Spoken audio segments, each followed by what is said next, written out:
Slam. വലൈക്കും അസ്സലാം വറഹ്മത്തുള്ളാഹി. ഇസ്ലാമിലെ എല്ലാ കാര്യങ്ങൾക്കും സൊല്യൂഷൻ ഉണ്ടല്ലോ.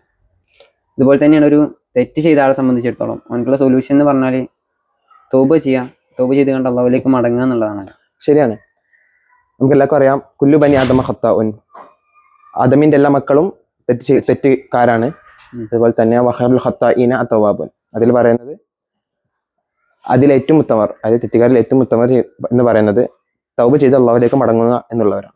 അതന്നെ നബി സല്ലല്ലാഹു അലൈഹി വസല്ലം ഈ ഒരു സംഭവം തൗബയെ സംബന്ധിച്ച് ഒരു ഹദീസിൽ ഒരു ഉപമയിലൂടെ മനോഹരമായി പറയുന്നുണ്ട്. ഒരു കഥ, അതായത് ഒരു അടിമ തന്റെ ഒട്ടകവുമായി ഇങ്ങനെ സഞ്ചരിക്കുകയാണ് മരുഭൂമിയിലൂടെ.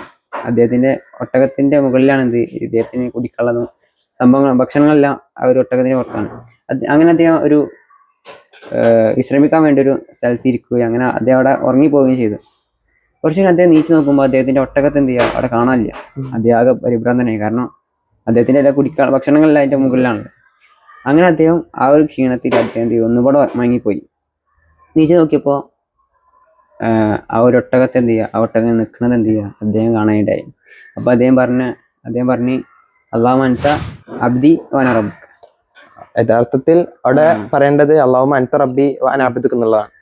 ഹദീസിൽ പറയുന്നത് ബിശിദ്ദത്തിൽ ഫറഹി, സന്തോഷത്തിന്റെ കാഠിന്യം മൂലമാണ് അദ്ദേഹം അവിടെ അങ്ങനെ പറയാൻ കാരണം. അതിനേക്കാൾ സന്തോഷമാണ് എന്ത്, അള്ളാഹുവിന് ഒരു തെറ്റ് ചെയ്ത ആള് തൗബ ചെയ്ത് അള്ളാഹുവിലേക്ക് മടങ്ങുക എന്ന് പറഞ്ഞത്.